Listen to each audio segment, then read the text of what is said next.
iteka n'umunezero ntangere vyo gusubira kubana namwe banywanyi bacu muriko murabana natwe makuru n'ibiganiro vya misi yose tubandanya gushikiriza kuri nomboresha kure yacu ari nayo yanyu Muhuza TV. Numwe tugiye ko bageza ko amakuru agezweko muri kano kanye, tukaba turi kuri uno munsi wa gatatu igerekerezo y'17 Rusama umwaka w'ibihumbi 2023.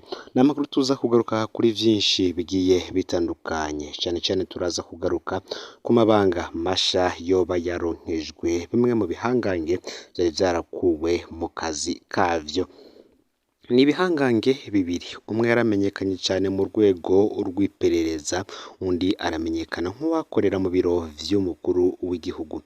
Uyu yo mu rwego rw'iperereza yakuwe mu mabanga yarajejwe muri uno mwaka muri Ndamukiza, ubwo hatangura isakwa mu rugo kwa Lengiyome Bunyoni. We yarumvirijwe arataha.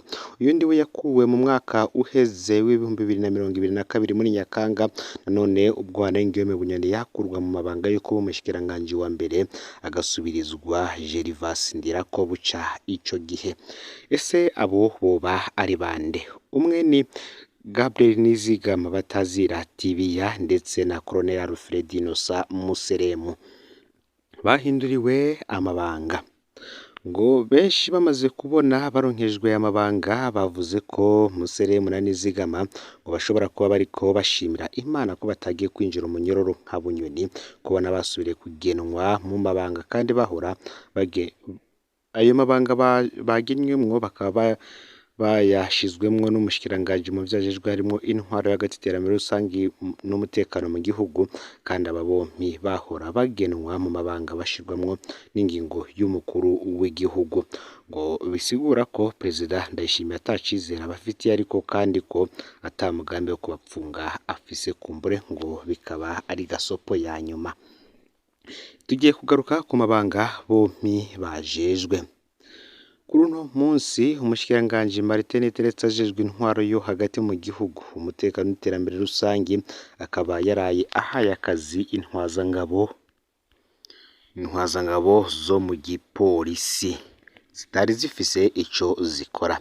Inyuma y'imyaka hafi 4 ari gihangange giteye ubwoba mw'iperereza ry'u Burundi, Alfred Innocent Museremu yarongitswe gukorera imuyinga, aho ajejwe ibibazo vy'imibano mu gipolisi mu karere k'intara zo mu buseruko.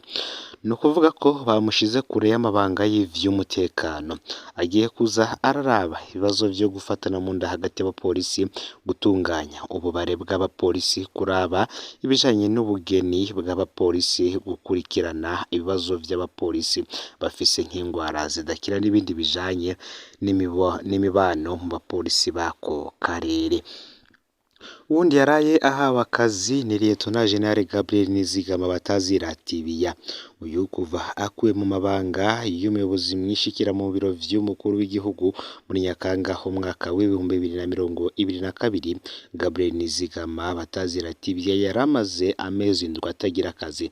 Gabriel Nizigama yarajejwe amabanga akomeye cyane kuva ku ntwaro ya Perezida Nkurunziza. Yararongoye PAFE, yarabaye umushikiranganje w'umutekano w'igihugu cy'u Burundi kuva mu mwaka w'ibihumbi 2011 gushika mu mwaka w'ibihumbi 2015.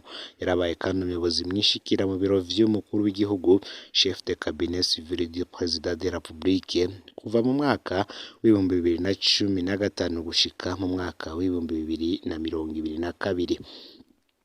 Martin Teretse akaba yaraye amugenye kuba umuhanuzi mu biro vyiwe. Ingingo imugena ntivuga ico azoba ajejwe mu biro vy'umushikiranganje Martin Teretse. No kuvuga ko we ngo azoza arakora akazi kose umushikiranganje amushinze. Nkuko nari mpejeje kubabwira mu majambo make, nkuko bigaragara benshi batanguye kubivuga, ngo Colonel Alfred Innocent Museremu ndetse na Lieutenant General Gabriel Nizigama batazira Tibiya ngo barashobora gushimira Imana ko batagiye kwinjira umunyororo nka General Bunyoni, kubona basubiriye kugenwa n'umushikiranganje kandi bahora bagenwa mu mabanga bashirwamwo n'ingingo y'umukuru w'igihugu.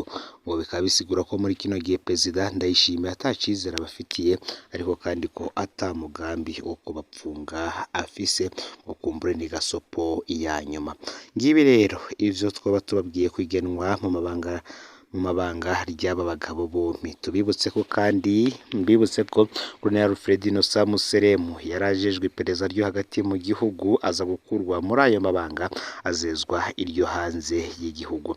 Akaba yarakuwe muri ayo mabanga mu kwezi guheze kwandamukiza ubwo hatangwa umutahe wo gusaka kwa Lengiyome Bunyoni. Ico gihe akurwa mu mabanga bakaba bavuze ko ari we yoba yavuniye akago Lengiyome Bunyoni ngo acike ahunge kuko iwe hoba hagiye gusakwa. Gusa we akaba yarumvirijwe mu iperereza, mu nyuma akaza kurekurwa. Ico gihe yari kuko umunsi afatirwa kuri nawo munsi Colonel Desire Uwamahoro nawe yafatwa. Gabriel Nizigama Batazira Tibiya wiwe yoba yarakuwe mu mabanga mu mwaka w'2022 muri Nyakanga, ubwo Lengiyome Bunyoni yakurwa mu kibanza c'umushikiranganje wa mbere agasubizwa Gervas Ndirakobuca, mu gihe hari haravumbe ko yari afise umugambi wo gutembagaza ubutegetsi bwa Perezida Evaristo Ndayishimiye.